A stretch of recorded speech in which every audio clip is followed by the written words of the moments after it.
couple of points about that. Number one, you must be disappointed that President Clinton, after seeing other people from Ireland in the last several months and preceding your visit here, did not see you. There was a question today of the President's press secretary. Does the President have any plans to meet with Gerry Adams? No, the President does not. He will meet with officials from the State Department and the White House at the working level, but not here. I assume that's what you... Well, I think that President Clinton has engaged positively in this process. You're not disappointed that he wouldn't meet with you? Well, let's wait until we get to Washington. I think that he will deal with us at an appropriate level. And I think that we who call for parity of esteem back in Ireland, and we have support right across the political spectrum here in the USA for parity of esteem and equality of treatment in Ireland, and Mr. Clinton supports that. So I'm quite sure that he won't have one attitude towards Ireland and another attitude towards the USA. Well, are you saying that you think that what they said today will not be the end result, that in fact you will see the President during this visit? This is my first knowledge of this. It's a matter for President Clinton. I couldn't come to your country and try to dictate to your government when I object so much to what a government does in my country. I'm very pleased to be here. Yeah. It's been a very positive experience. We have engaged, we have enlisted support. We're moving the process forward. You will, though, be disappointed if the President does not see you after the meetings he's had with other Irish I am quite officials. Convinced that President Clinton and I will, whenever it is appropriate, meet to enjoy the fruits of the peace process in Ireland and to move the peace process forward. If he does not see you, do you think it'll be because of pressure from John Major?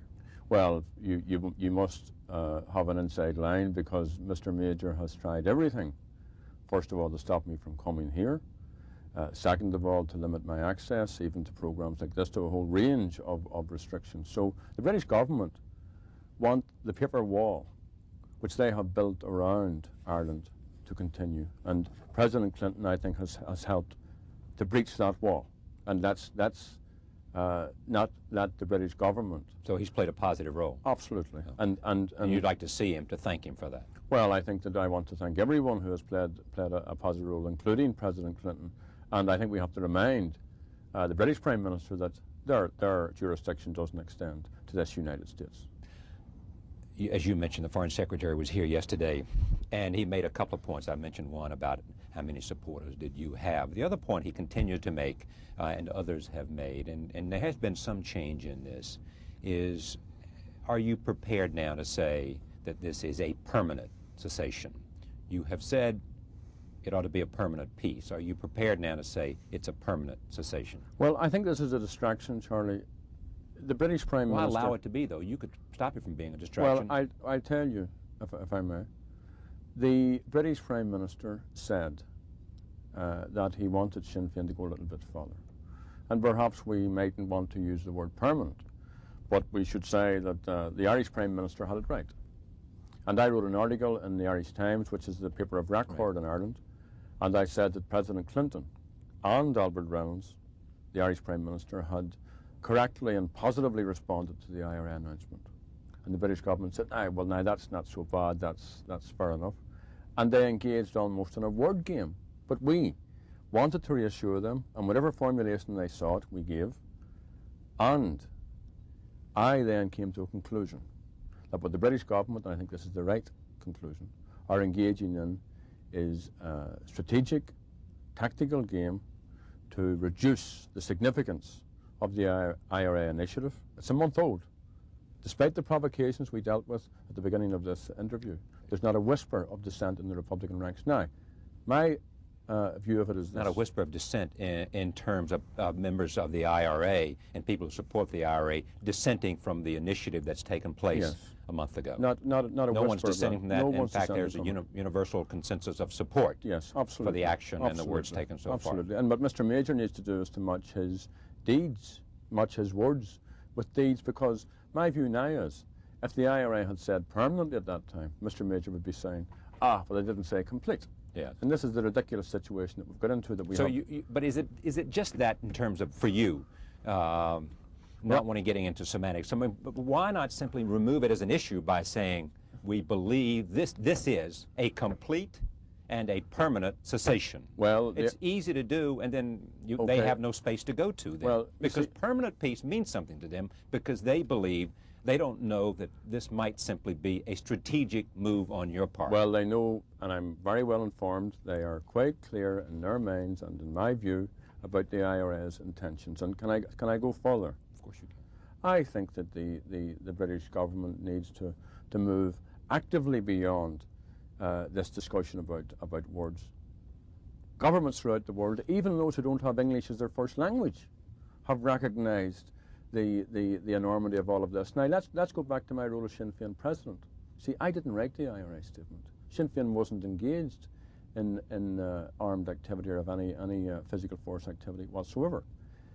Prime Minister because Major, it's a political arm. Yes, but Prime Minister Major up until last year was engaged in discussions with Sinn Féin for almost 3 years, and he was right.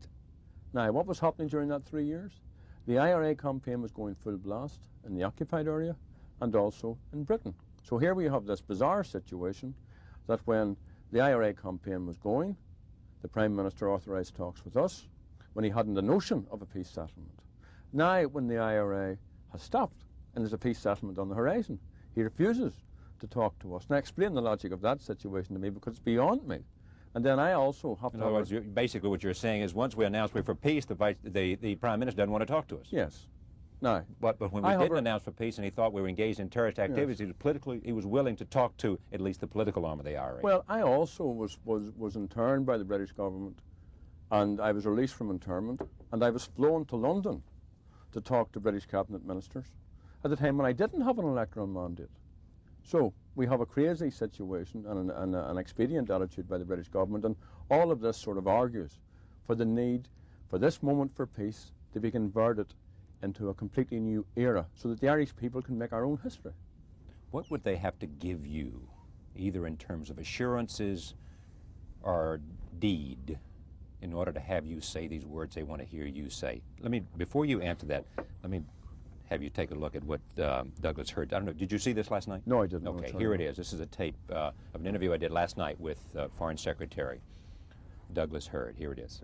What do you need to see to believe that this is a permanent ceasefire on the part of the IRA? Well, it would be good if you could get him to say so. Yes. You know, you could play a part in this. He's dancing around the point. Yeah. You know, we've had 25 years of troubles. Troubles is the Irish word for terrorism. And he's been involved in that. He's been the leader of the political wing of the IRA. It's 25 years of killing. And now we've had just over 25 days when there's been no killing by the IRA. And that's very, very welcome.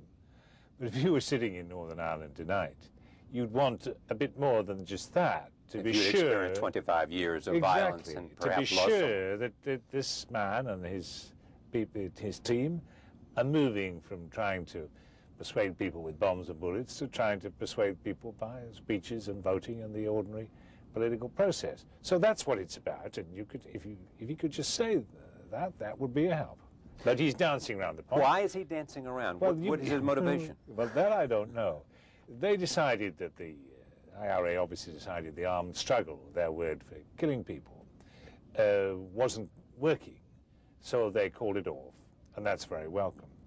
But the people in Northern Ireland, and we, the British government responsible for them, need to know that this is for sure and permanent, and that it's not just a tactic.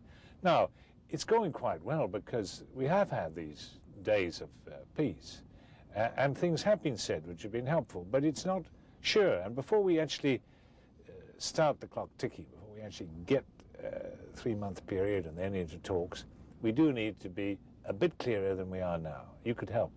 Help by getting him to say this is a permanent. Yes, we don't say, it doesn't have to use the word permanent. Say permanent. Yes, if you look up your dictionary tonight, words which, you know, it's for good, that it's there for keeps. Yeah. You know, let him choose his own words.